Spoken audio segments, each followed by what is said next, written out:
మధు. నిన్నటి వేకువజామున ఆంధ్రప్రదేశ్ రాజకీయాల్లో ఒక కొత్త అధ్యాయం మొదలైంది. పాలనా పగ్గాలు చేపట్టి సరిగ్గా ఏడాది పూర్తయిన సందర్భంగా కూటమి ప్రభుత్వం సుపరిపాలనలో తొలి అడుగు పేరుతో ఒక ప్రత్యేక సమావేశాన్ని నిర్వహించింది. అమరావతి వేదికగా జరిగిన ఈ సమావేశం రాష్ట్ర భవిష్యత్తును నిర్దేశించే అనేక కీలక అంశాలకు వేదిక అయిపోయింది. అయితే ఈ సమావేశం ముందుగా జూన్ 12న నిర్వహించాలని నిర్ణయించినప్పటికీ అహ్మదాబాద్ లో జరిగిన ఒక దురదృష్టకర విమాన ప్రమాదం కారణంగా ఈ యొక్క మీటింగ్ అయితే వాయిదా పడడం జరిగింది.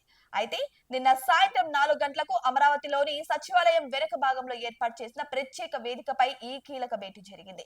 అయితే రాష్ట్రంలోని అన్ని 26 జిల్లాల కలెక్టర్లు, ఎస్పీలు, వివిధ శాఖల అధిపతులు, అదే హెచ్ఓడీలు, శాఖల కార్యదర్శులు, మంత్రులు, శాసనసభ్యులు, అదే ఎమ్మెల్యేలు, ఇక పార్లమెంట్ సభ్యులు, ఎంపీలు ఈ సమావేశానికి హాజరయ్యారు. సమావేశం ప్రారంభమైన వెంటనే గత ఏడాది పాలనలో ప్రభుత్వం చేపట్టిన అభివృద్ధి కార్యక్రమాలపై ఒక సమగ్రమైన చర్చ జరిగింది. వివిధ శాఖల మంత్రులు తమ శాఖల యొక్క పురోగతిని నివేదికల రూపంలో ముఖ్యమంత్రి నారా చంద్రబాబు నాయుడుకి సమర్పించారు. ఈ నివేదికల్లో గత ఏడాది కాలంలో సాధించిన విజయాలు, ఎదుర్కొంటున్న సవాళ్లు, భవిష్యత్తు ప్రణాళికలు వివరంగా పొందుపరచబడ్డాయి. అయితే ముఖ్యమంత్రి చంద్రబాబు నాయుడు చాలా చురుగ్గా ఈ సమీక్షలో పాల్గొన్నారు. ఆయన మంత్రులను, అధికారులను వివిధ అంశాలపై ప్రశ్నలు అడిగి వారి జవాబులను క్షుణ్ణంగా పరిశీలించారు. ప్రజల ఆకాంక్షలకు అనుగుణంగా పాలన సాగించడానికి తీసుకోవాల్సిన చర్యల గురించి కూడా సూచనలు చేశారు. ఈ సందర్భంగా ఆయన మాట్లాడుతూ, ప్రభుత్వం ప్రజల కోసం పనిచేస్తుంది. ప్రతి నిర్ణయం ప్రజల యొక్క మంచి కోసమే అయి ఉండాలి. మనమందరం ఒక టీమ్ గా పనిచేసి ఆంధ్రప్రదేశ్ ను దేశంలోని అగ్రగామిగా నిలబెట్టాలి అని పిలుపునిచ్చారు.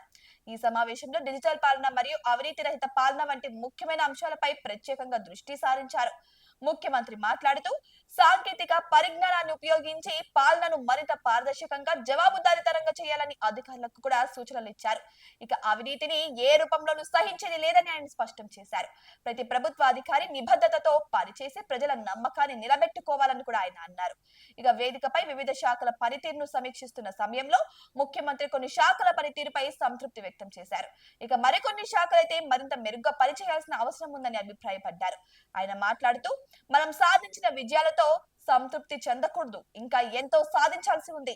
మన లక్ష్యం స్వర్ణాంధ్రప్రదేశ్.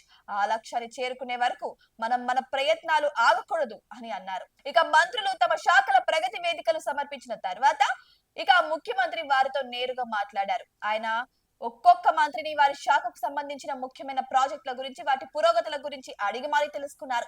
ఇక ప్రజల నుంచి వచ్చిన వినతులు, వాటి పరిష్కారానికి తీసుకున్న చర్యల గురించి కూడా ఆయన ఆరా తీశారు. ఈ సందర్భంగా కొందరు మంత్రులు తమ శాఖల్లో ఎదుర్కొంటున్న సమస్యలను ముఖ్యమంత్రి దృష్టికి తీసుకువచ్చారు. ముఖ్యమంత్రి వాటిని సావధానంగా విని తగిన పరిష్కార మార్గాలను కూడా సూచించడం జరిగింది. ఈ సమావేశం కేవలం గత ఏడాది పాలనను సమీక్షించడానికి పరిమితం కాలేదు. రాబోయే 4 ఏళ్లలో ఆంధ్రప్రదేశ్ అభివృద్ధికి ప్రభుత్వం తీసుకోబోయే దిశలు మరియు ప్రణాళికలపై కూడా ఇందులో విస్తృతంగా చర్చించారు. ముఖ్యంగా స్వర్ణాంధ్ర 2047 లక్ష్యాలను చేరుకోవడానికి ఎలాంటి వ్యూహాలను అనుసరించాలనే దానిపై ప్రత్యేకంగా దృష్టి సారించారు.